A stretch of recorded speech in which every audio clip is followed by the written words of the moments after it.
So when I see headlines like this, I know what we're doing in the Palestine solidarity movement is working because it's forcing it's forcing the prime minister into conflict with the forces of regression, with which he would like to not fight if he could. So we're forcing him into a position where he increasingly is their target. So he's drawing their fire, which draws it away from us and from Palestinians.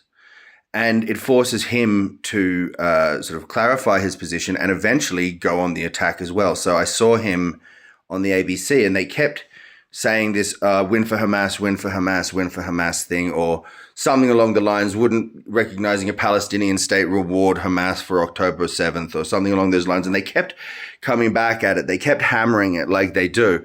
And, you know, first of all, fuck you for making me feel sorry for Albo, right?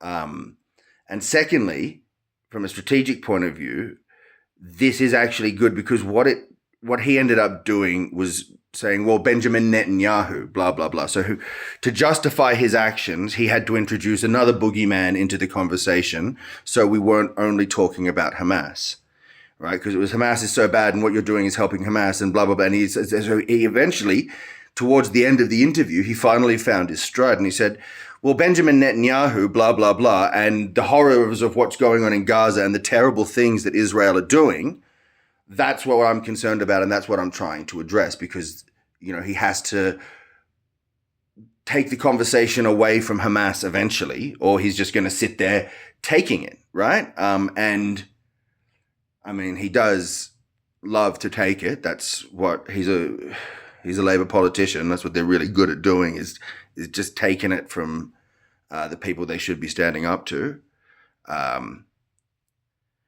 But it's an example of polarization, right? We're forcing a polarization around the issue, and that's forced him to take a position. That's forcing him into conflict. That's creating divisions within the ruling elite, and that's good for us, and that's good for the people of Palestine.